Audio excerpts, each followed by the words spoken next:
Ang tumo nganong mianhi si Kristo sa kalibutan aron pagluwas nato. Nganong luwasonon man ta kay naulipon ta siyawa. Lingi ay mong tupad, ing nawa pa ka maulipo siyawa. Ana.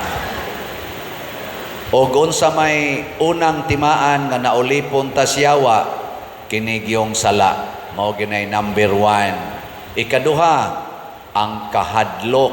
Kanang kahadlok mo na ingos Kristo diri, ayaw mo ana padala anang kahadlok. Og ang ikatulo, kana gyong paglikay sa kasakit. Kana bang di ta ganahang sakitan mo na kaon, inom, pahayahay, di kita gustong masakitan. Mo nang pag-anhin ni Kristo, iyang gipakita nga kini di ay mga butang sa kalibutan, dili maoy importante. Unsa may mga butang sa kalibutan, kanang dili madangad to sa langit. Kanang imong pilok, madanas langit. Mahibilin na din kanang imong buhok, madanas langit. Mahibilin kanang imong lawas, madanas langit. Di gyapon, malata ra na din Kanang imong balay, madana nga to langit. Dili, kanang imong kwarta, madanas langit. Di gyapon. Mo na kalimti na tanan. Unsa may siguroon, matud pastubag nato sa Salmo, ngadto kanimo Ginoo, gibayaw ko ang akong kalag. Ang kalag mo importante. Nya kinsa may atong modelo aron pag-secure sa atong kalag, number 1, si Jesus. Kanunay ganyang giingon, amahan ko sa imong mga kamot, gitugyan ko ang akong kalag.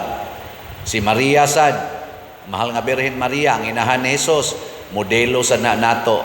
Muna nining buwan sa Disyembre, ang sentro aning buwan sa Disyembre, mao gyud si Mama Mary ug si Jesus.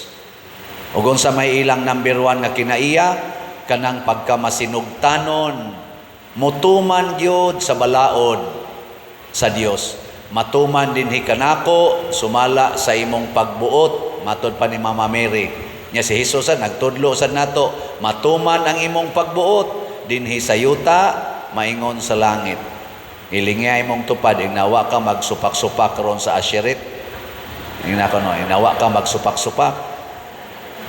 Ay kadaghanan na to, mo insist yun, mo insist. Ari ko diri lingkod. Maglisod man kay tagtuman dinhi anang nga ang asa lang mo palingkoron, samot na gyud inigsugo os Ginoo unsay angay buhaton. Kana simple na kay na asa ra mo lingkod. Nya kani aton tanang lingkuranan dinhi pulos gina nindot lingkuran. Mo insist pag yun. Pakauaw lang kas imong pagsimba. Unsa man ang simba?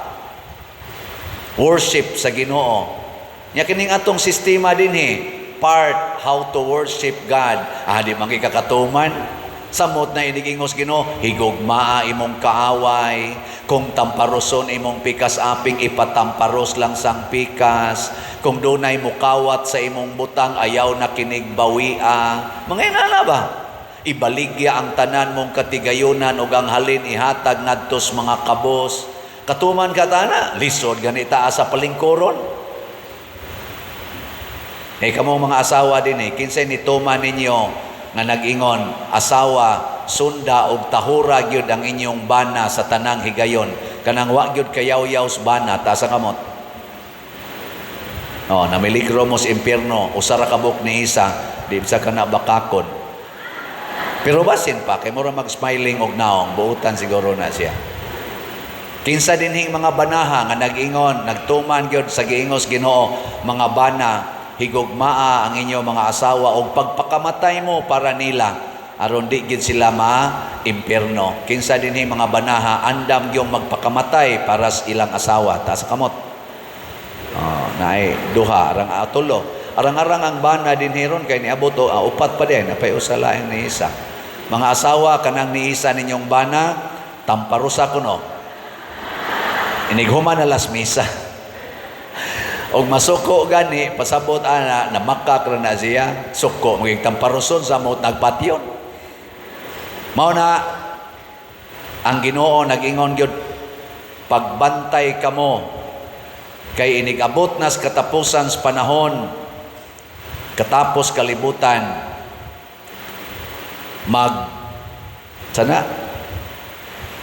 mga tumpag ang mga kalibutan, mga matay tangtanan, ang dinaguok sa dagat, unsa pa ning uban dinhi, mao ni ang makapakuyap kunos mga taos kahadlok.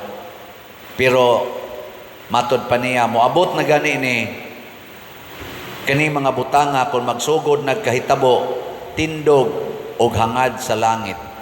Pasabot ayaw karatol, relax, tindog og hangad sa langit. Kay ang inyong kaluwasan haduol na. Kinsa may maluwas ang nagsunod ras Ginoo. Kinsa ray maluwas kadto di mahadlok nga magantos og mamatay para matuman ang gustos Ginoo. Pero kanang hadlukan kayo, hadlukan sa sakit, hadlukan sa kasakit, hadlukan mamatay, maglisod nagtuman sa sugo sa Ginoo. Kay kani magong sugo sa Ginoo mga igsoon, basta atong sundon, ang unag yung epekto, mamiligro ang atong kinabuhi. Mamiligro yun. Sama ni Maria, nagmabdo siya. Ang sugo sa Ginoo, alagari ang imong igagaw nga si Isabel nga nagmabdos na ron, tiguang ra ba kayto. Nibaktas si Maria, siguro kananggikan sa Galilea ngadto sa Judea, ngadto sa balay nila ni Zacarias, murag naa nas mga 400 kilometers or 400 miles ba. Layo-layo yun. Mga 600 kilometers na, tingay 700 kilometers ang 400 miles. Gibaktas na ni Maria, siya rang usa. Agi ang mga disyerto. Kamo, murisgo mo ana, aron matuman lang ang sugo sa Ginoo, alagari ang imong igagaw.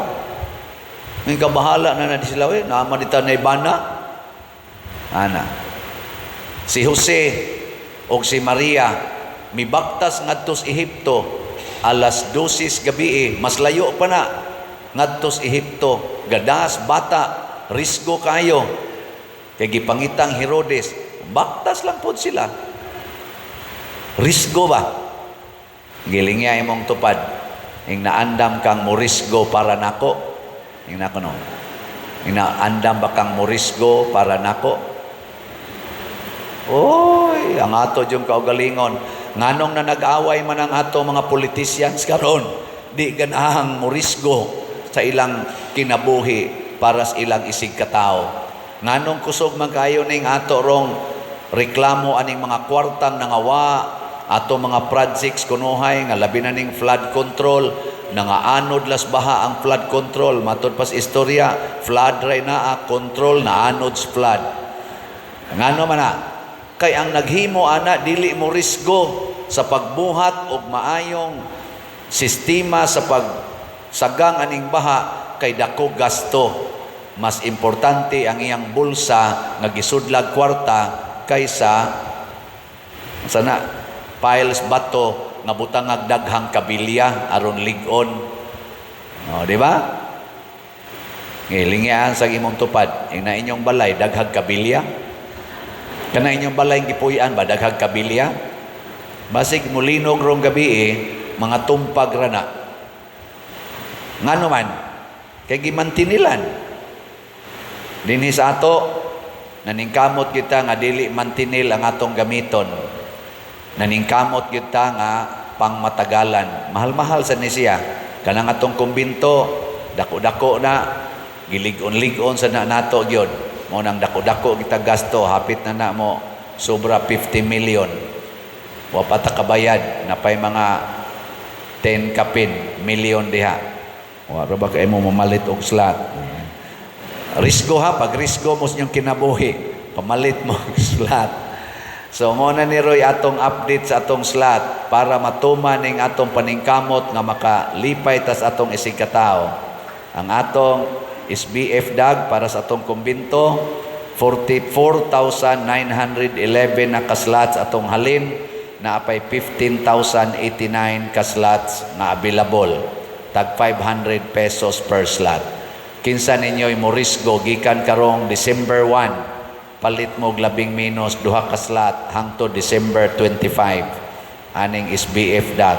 Hurot na ni 15,000 raman ni ka slots. Unya kanisang atong si TOMM para ipangtukod na tog balay, arang-arang kay dako-dako na taghalin.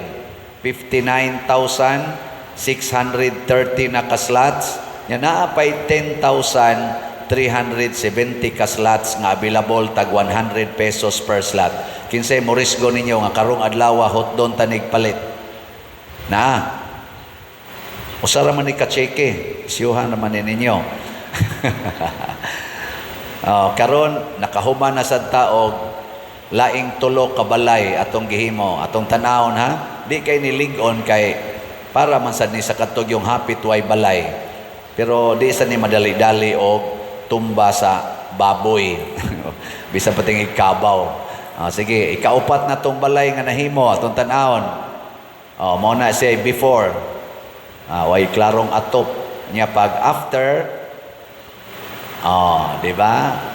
Hay may nindot ana katong una o kana. Ay nalamog tingog diya. Niya ang sunod number 5. Mo na before. Kanang ilang haloblak ra natan-aon pero murag wa nay kabilya. Unya after mo na siya. Ang number 6 kaunom mao na siya ang ilang before. Kana managana gitag saka na labi na yun ako dako-dako murag padong gina mo tahiring. Nya after mao na ilang balay. Ambot og nakauyon baka mo ana pero mao na ligon-ligon atong pakpakan ang namalit na tog si Tio. Salamat kaayo. Kini siya ato ning gibuhat para sa mga taong na nag-antos. Kana bang mga tao nga makaingon og wa naa palang gilaing kapaingnan di gyud ko mopuyo aning balaya. Mo na ang ato rong gihimo, ang ato ra yung tagaag balay or himuag balay kadto ra yung nangandoy nga gubo na unta nilang ilang balay. Kana bang nangandoy sila ba nga kun naa lang gilaing kapuy-an gubuon ko gyud ning balaya kay wa nay klarong atop, wa nay klarong bungbong, wa nay klarong salog. Maura nay atong gitukuran karon. Nay ni apply mga 100 kapin. 61 ray atong tukuran. Nakahuman na tag-unom, napay 55 kabalay nga atong trabahoon. Saman ganahan pamumutabang ani dili. Mo risgo ta ha, risgo. Palit mo 600 raman karong buwana pamalit mo. Kining pagpaabot sa kaluwasan nag-require sa dinato mga igsoon sa pagkamaampuon. Ang pag-ampo mao ang pagtuman unsay isulti sa atong Dios. Sa atong ebanghelyo karon si Kristo giklaro gid niya nga matapos gitang tanan pero dunay hukom kadtong kaluwasan para tos mga taong nagtuman sa sugo sa Ginoo. Niya ang hukom sad sa mga masinupakon sa Ginoo mausad ang impyerno. Nainian hinako nga amahan og bana usa ka anak, ilang anak mga wa pa sila kaabot na po katuig. Gibiyaan siya siyang asawa kay mikuyog og laing laki. Nya iyang tiksan moingon lang wa na koy gugma nimo. Nagduda ko nga imo tingali kong gilumay. Nya nihupas nang imong lumay. Nakita na ron ako ang lalaki nga akong gihigugma. Ayaw na lang pag-expect pa nako. Ngari siya pader unsa may akong buhaton ani. Nako pangita sa imo. Wa ko ningon oy. Ningko gusto ka maluwas. Gusto pader. Gusto ka nga ang inyong married life intact. Siya gusto. Nako ang inyong married life intact pa. Kay naa pa man ka. Ang inyong kasal intact. Wa pa na siya maguba. Pero ang imong pikas lawas na-paralyze ba kanang murag wa maayo nag kaning kuan sitwasyon. Pero buhi pa ang marriage. Nako, og di lang yung kamuundang sa pagkabuutan nga bana og buutan nga amahan, niining inyong kaminyoon, luwas gining inyong kaminyoon. Makapasantos gininimo og sa imong anak, posible pa na kanang imong asawa mubalik pag dinhi, masantos na siya, hasta ng iyang kabit, maka-realize na magpuyo na mong tanan dinhi sa inyong balay, mahimo na mong santos. Siya kanusa na mahitabo pa der, nako, wa ko kay baw. Basig ini kamatay na nimo. Kay mo anhi man ginang iyang bana-bana dinhi, kay sila man ay mo puli. Andam bakang mamatay nga magpabiling buutang bana o amahan ngadto sa imong animal nga asawa, hilak siya. Batan-on pa, mga 40 iyang edad, hilak siya. Pader, mahimo ka na nako, pagampo lang sa Ginoo. Mahimo ginanimo. Og sukad ato, one agad siya ni text nako. Basig to ana sa tuylain. Lingi ako ng imong tupad, ina. Ikaw na ay sitwasyon ingon ana, mahimo pa kang buutan. Mahimo pa kang buutan. Oh, basta na alang kay gugmas kaluwasan, di gyud kamo atras ana. Kasuway kong gibuwagan ko usas akong mga napo kauyab sa una. Gibuwagan kong kalit, wa na ko tagda. Nya nga akong prinsipyo, moingon madyog ko, moingon ra gyud kong buwag nami basta personalon ko niyag sulti nga buwag nami. Di gay ko niya personalon, di gyud ko mangitag lain. Mo ginay akong gisulti. Nya kay 6 months man gyud wa man gyud ko niya istoryaha. Sige ra man siya kuyog sa iyang bag-ong uyab. Di gyud ko manguyab, daghang nagsikit-sikit nako, ganahan sa dunta ko. Di gyud ko manguyab kay wap ako personala og sulti sa akong uyab. Ang akong prinsipyo nagsikog ingon, batanon pa ko ato ha, mga 19 years old. Niingon ko, 19, 21. 21 day, mga 21 years old ko ato. Niingon ko, magpabilin kong buutang uyab sa akong buangon na uyab. Og tuon man after 6 months niduol siya nako og niingon, sugot ra kog mag-uli ta. Nako, ngano man kong imong gibiyaan, siya, pwede dili na lang to hisgutan. Nako, basta uli, wa na hisgutay. Wala lang, uli na yun. Pero nawa raman sa to, pari man noon ko. Pero ka na ba? Wa man sa ko mamatay, pero napari man. Bahala na to sila, buhay nila.